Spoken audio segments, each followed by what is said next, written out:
Olá, tudo bem? A graça e a paz do nosso Senhor e Salvador Jesus Cristo esteja com você. Não estava muito programado, mas houve uma dúvida em relação aos nossos 14 dias de propósito em Zacarias e esse capítulo 3, o terceiro dia aqui. Muito bem, então esse capítulo trata da quarta visão que Zacarias teve, né? Eu estou com a Bíblia aberta aqui. E vai dizer assim, né? Deus me mostrou o sumo sacerdote Josué, o qual estava diante do anjo do Senhor, e Satanás estava à mão direita dele, para lhe opor. Mas o Senhor disse a Satanás: o Senhor te repreende, ó Satanás. Sim, o Senhor que escolheu a Jerusalém te repreende. Não és um tição tirado do fogo? Ora, Josué, trajado de vestes sujas, estava diante do anjo. Tomou a este a palavra e disse aos que estavam diante dele: tirai-lhes as vestes sujas. A Josué disse: eis que tenho feito que passe de ti a tua iniquidade, e te vestirei de finos trajes. E disse eu: ponho-lhe um turbante limpo para ficar sobre a cabeça. Puseram-lhe, pois, sobre a cabeça um turbante limpo e o vestiram com trajes próprios. E o anjo do Senhor estava ali e protestou a Josué e disse: assim diz o Senhor dos Exércitos: se andares nos meus caminhos e observar os meus preceitos, também tu julgarás a minha casa e guardarás os meus atos, e te darei livre acesso entre estes que aqui se encontram. Ouve, pois, Josué, sumo sacerdote, tu e os teus companheiros que se assentam diante de ti, porque são homens de presságio. E eis que eu farei vir o meu servo, o renovo. Porque eis aqui a pedra que pus diante de Josué, sobre esta pedra única estão 7 olhos. Eis que lavrarei a sua escultura, diz o Senhor dos Exércitos, e tirarei a iniquidade desta terra num só dia. Naquele dia, diz o Senhor dos Exércitos, cada um de vós convidará ao seu próximo para debaixo da vide, para debaixo da figueira. Bom, uma visão apocalíptica, né, cheia de simbolismo aqui. Vamos tentar pelo menos as partes principais. Muito bem, o que mais chama atenção aqui é que é uma visão profética, ou seja, Zacarias está tendo uma visão de Deus, uma visão como profeta. Então, é Deus orientando ele a emitir uma sentença de juízo, aqui uma sentença de juízo. O profeta muitas vezes é levantado para gerar uma sentença de juízo. Nesse caso aqui, é ainda que tenha vindo a ele sob o ponto de vista de uma revelação. Então veja bem, um ponto importante aqui são quando ele fala das vestes limpas para o sumo sacerdote. Bom, quem era o sumo sacerdote? O sumo sacerdote no Antigo Testamento era aquele homem que Deus escolhia de uma tribo, né, específica de Levi, os levitas, e esse sumo sacerdote tinha uma escolha específica. E o que ele fazia? De principal, dentre outras coisas, além de ser o líder espiritual daquele grupo, daquela tribo, né, ele também tinha algo muito especial. Uma vez ao ano, ele entrava dentro do Santo dos Santos, na tenda, e lá ele ouvia de Deus e apresentava a Deus o pedido do povo pela remissão de pecado, pelo arrependimento de pecado. Não tinha Jesus até aí. Então ele fazia isso. Então ele era a pessoa responsável por levar até dentro do Santo dos Santos, onde estava a Arca da Aliança, e ali a Shekinah, a Shekinah de Deus se apresentava, e aí ele então depois saía desse ambiente e falava com o povo: ó, Deus aceitou o perdão dos pecados, e o povo se alegrava com isso, não é? Esse era o principal papel, um dos, né, principais papéis do sacerdote. E aqui nessa visão, ele está exatamente diante de Deus. E aí acontece o quê? O mesmo que nós vamos ver em Jó. Satanás, né, que aparece para opor, que é típico dele, né? Satanás é especialista, né, em acusar, matar, roubar e destruir. Nós conhecemos a palavra que diz assim: Satanás anda ao nosso derredor procurando a quem, né, possa tragar. E esse tragar, né, a Bíblia também ensina de que ele é especialista, o mundo jaz o maligno, que ele, né, a função dele é matar, roubar e destruir. Aqui ele não está fazendo diferença, não está fazendo diferente, ele está aqui indo acusar e opor. Se você observar aí o que ele está dizendo, ó, né, para lhe opor. Aí o que acontece? Isso era naturalmente, né, uma oposição. Lembra que quando Moisés morre, ele também vai lá fazer uma contentação com o corpo de Moisés, opor, mais uma vez, né? E ele vai aqui exatamente fazer a mesma coisa. E ele aparece, aqui é claro uma visão, né, gente? Presta bem atenção, tá? E ele vai, e a Bíblia diz de que ele está à direita, que é o lado que Jesus fica, né? Você sabe que Jesus está à direita do Pai, e a Bíblia diz que ele agora é o nosso advogado, que ele intercede por nós, porque ele sabe quem é quem são os dele, quem não é. Então esse lado de Jesus significa o lado da salvação, o lado do perdão, o lado da graça, o lado da bênção, né? É onde todos aqueles que professam genuinamente, é muito importante dizer isso, o nome de Jesus, Jesus vai interferir fazendo exatamente isso. Olha, Deus, né, Pai, esse aqui não, esse aqui ele é meu, eu paguei pela vida dele, ele está me seguindo lá embaixo, está fazendo um trabalho, tá mantendo uma vida reta diante de mim, então esse aqui eu já paguei com meu sangue. Então, esse texto diz exatamente o quê? Ó, e Satanás estava à mão direita dele. Então, quer dizer, Satanás se aproximou exatamente do lugar onde fica Jesus. Para fazer o quê? Opor. Como eu já disse anteriormente, típico dele. Ele ama, né? É papel dele opor. Josué, nesse texto, que era o sacerdote na visão, ele aparece de que jeito? Com as vestes sujas. E é normal, porque no dia da expiação, que Deus se manifestava, né, lá na arca, em tese, o sacerdote também estava sujo, porque ele estava levando ali todos os pecados da nação de Israel para serem apresentados ao Senhor Deus. Muito bem, mas isso aí quer dizer também o quê? Que o sacerdote estava ali apresentando a representação do pecado, da iniquidade, das transgressões, do caráter deformado das pessoas que são pecadoras. Por isso que as vestes estavam sujas. Sujas de quê? De pecado, da falta de caráter cristão. Tudo isso estava ali representado naquele sacerdote. E quantos sacerdotes que estão hoje eivados, né, de falta de caráter cristão. Então, aqui tem uma visão tanto para aquele tempo como para os tempos atuais, não é? Eu não quero entrar em detalhes, mas vocês talvez já tenham visto aí na internet que um pastor de uma igreja bastante grande, inclusive igreja que o pastor Judson Borges, aquele meu amigo que está no meu propósito de 14 dias, que é esse propósito, igreja que ele conhece, que ele frequentou, igreja grande, caiu em adultério. E aí não sou eu que estou falando, né? Está na internet. Ele, né, caiu na parte sexual. Já tinha tido um problema antes e voltou a acontecer. Então quem é que opôs ele? Satanás.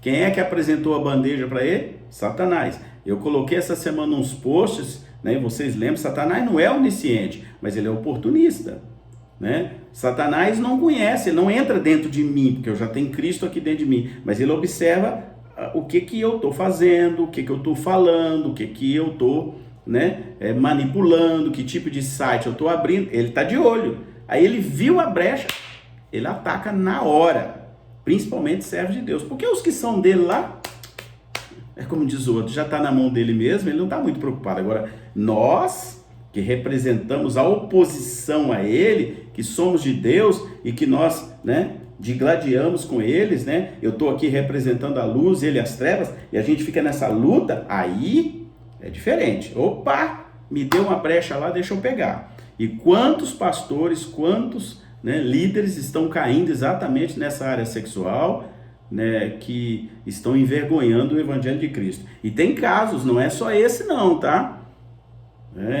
Tem outros casos por aqui por perto, né? Igrejas até relativamente grandes.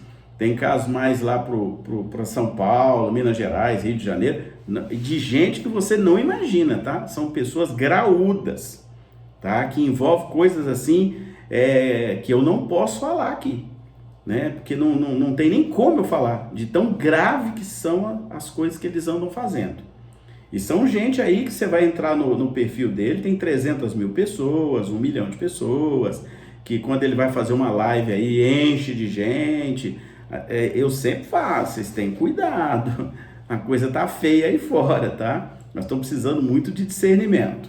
E aqui exatamente Zacarias está nos ensinando sobre discernimento. Por quê? Ele diz que estava tudo sujo. E aí ele nos ensina como tem que ser. Repreender Satanás, isso não é papel de pastor, não é papel de apóstolo, nem de profeta. Nós não temos esse poder. Ele diz claramente aqui, o Satanás mesmo, quem repreende ele é só Deus. Observa o texto aí. Olha bem o texto que ele vai dizer, né? Satanás, sim, o Senhor te repreende. Tá? Quem repreende Satanás, o graudão, é Deus. A gente não tem esse poder. Tá? Porque isso aí, né? Ele tem uma patente bastante alta. E a prova disso, se você observar, nós temos ali em Judas, que vai dizer daquele episódio, né, do anjo Gabriel, e o anjo, mesmo sendo o anjo Gabriel, presta atenção, que é um arcanjo, ele diz que o Senhor te repreenda, tá? Quando contendeu lá com relação ao corpo de Moisés. Então, o próprio arcanjo Gabriel, que conhece Satanás, é da mesma linhagem, né, do mesmo nível, disse, eu não posso, que o Senhor te repreenda, tá? Então, a gente precisa ter cuidado com isso. Outra coisa, né? Ele tem uma parte do texto que ele fala, né? Que é um tição tirado do fogo. O que é um tição tirado do fogo? É o pecador que se arrepende. Então, nós somos tições tirados do fogo, porque o fogo de Deus está dentro de nós, a bênção de Deus está dentro de nós, o sangue de Jesus está sobre nós, nós agora representamos a bênção. Nós estamos do lado de Jesus, então agora nós somos realmente tição tirado do fogo, porque o fogo de Deus está em nós. O fogo do inferno já não está mais em nós. O que está em nós é o fogo de Deus. Amém? Esse fogo que faz a gente, né, ter experiências com Deus, que faz a gente ter relacionamento com Deus, que faz a gente adorar a Deus, que faz a gente reconhecer que o único que merece a nossa adoração é o Senhor, e tudo mais. Isso é fruto desse fogo. Então, veja bem, isso aqui é a minha Bíblia. Aqui, o que depois que acontece todo esse episódio, nós aprendemos. Olha o que diz. Se andares nos meus caminhos. Então, o que Deus está falando? Zacarias, avisa o povo, tem que voltar para mim. Vocês têm que seguir eu. Eu sou o Senhor. E diz mais, né? E se vocês andarem segundo os meus estatutos, os meus preceitos, a minha lei, os meus ensinos, aquilo tudo que eu tenho falado para vocês, então eu consertarei todas as coisas, né? Então ele manda, somos sacerdote, escuta o que eu estou falando. Você e todos os que estão ao seu lado, vocês escutam que eu sou o Deus. Então, olha, se vocês fizerem tudo conforme eu estou falando, aí é Deus falando com ele, eu estou aqui transliterando essa palavra, né? Ele vai dar a bênção. E ele diz, porque eis aqui a pedra que pus diante de Josué. Sabe quem é essa pedra? Jesus. Jesus é chamado na Bíblia de a pedra angular, ou seja, a pedra que Deus mesmo levantou. Então aqui ele está fazendo aqui uma visão escatológica de novo. Ele está falando aqui, por isso que Zacarias é chamado de um profeta messiânico também. Ele já está remetendo a Jesus. Ó. Só nesse pedacinho de texto aqui, Jesus aparece 2 vezes. Ele é aquele da direita, tá? Que ele estava lá exatamente junto com Deus, e depois ele aparece aqui de novo nesse texto quando chama ele de pedra. Ele é a pedra angular. E aí ele diz mais, ó, é uma pedra única. Observe esse detalhe, porque Jesus é único. Ele é o Filho unigênito de Deus. Ele é único. E essa pedra única, observe, que fala que ele tem 7 olhos. É os 7 Espíritos de Deus. tá? Que estão também sob o governo de Jesus. Jesus tem o governo dos 7 Espíritos de Deus, porque ele é Deus também, ele está lá à direita de Deus. Não é isso que a gente aprende? Somente ele ressuscitou, subiu aos céus, né? Está sentado à direita de Deus agora. É aquele trono ali que é dele, tá? Então, aqui, Zacarias já está vendo Jesus lá. E diz o quê? Eis que eu lavrarei toda a sua escultura, diz o Senhor, e tirarei a iniquidade da terra. Ou seja, eu vou mandar Jesus lá e ele vai tirar a iniquidade pelo sangue dele, tá? Então, naquele dia que Jesus vier, o que ele fala? Olha lá no final, ele te convidará para estar debaixo da vide. O que Jesus vai falar depois lá na frente? Eu sou a videira verdadeira. E ele fala debaixo da figueira. Quem é a figueira? É porque a figueira aqui está representando Jesus de novo e o reino de Deus. Debaixo dela, nós estamos... Estou até arrepiado, que bênção. Glória a Deus, é o Espírito Santo falando, glória a Deus. Então, aqui ele está exatamente ensinando o quê? Que nós se ficarmos debaixo da figueira, né, nós estamos protegidos pelo reino de Deus, protegidos pelos anjos do Senhor. Imagina agora nesse tempo aí de pandemia e enfim, né, essas questões todas que estamos vivendo, nós temos que ficar debaixo de quê? Da figueira, né? Deus gera uma figueira para nos proteger. Você crê nisso?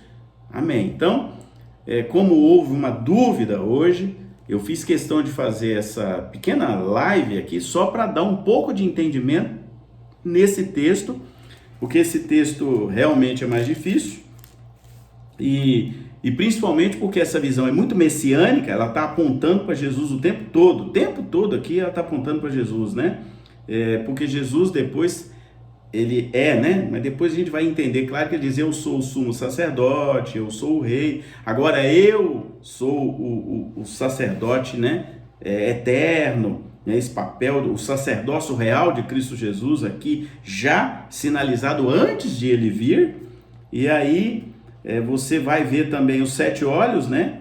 São simbolizando aí que eu falei, Deus onisciente, né? O cuidado, a vigilância que Deus tem sobre todas as coisas. Não adianta você ficar pecando oculto, nada disso. Deus está vendo tudo, ele é onisciente, né? Coisa que o Satanás não é, né? Se você observar lá nos nossos perfis da Shekinah, eu fiz um post essa semana sobre isso, tá?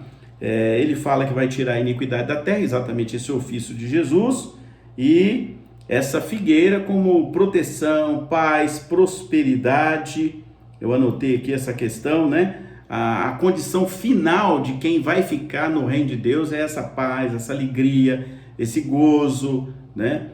Sem pecado, debaixo de uma proteção eterna, definitiva, que nunca vai acabar e que vai estar debaixo dessa prosperidade de reinar com Jesus. Você já imaginou reinar com Jesus? Já passou isso pela tua cabeça?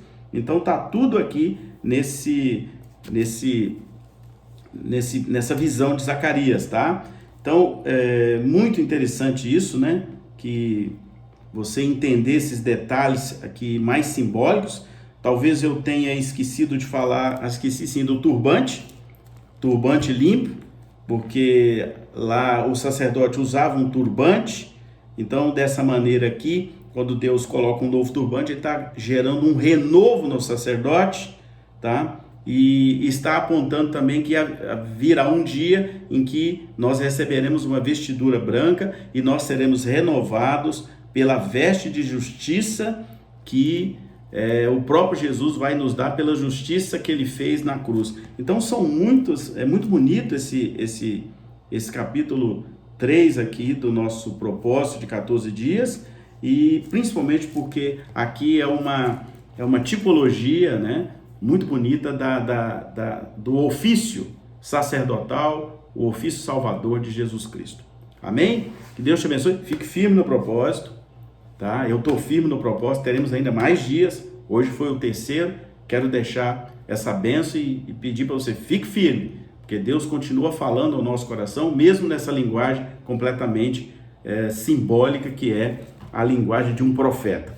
Por isso que eu sempre digo, é difícil ser profeta, porque muitas vezes Deus não dá toda a definição das coisas, né? Ele fala por simbologia e a gente tem que tentar entender a simbologia de Deus. Hoje mesmo, só para completar, nós tivemos o discernimento da simbologia que Deus me usou para passar para o pastor Judson lá na Espanha, que está conosco nesse propósito.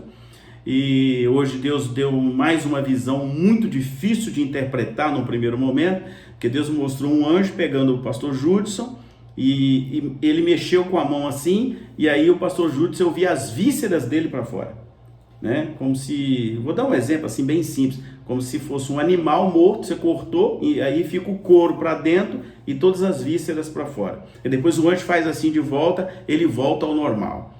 Quer dizer, que visão, né?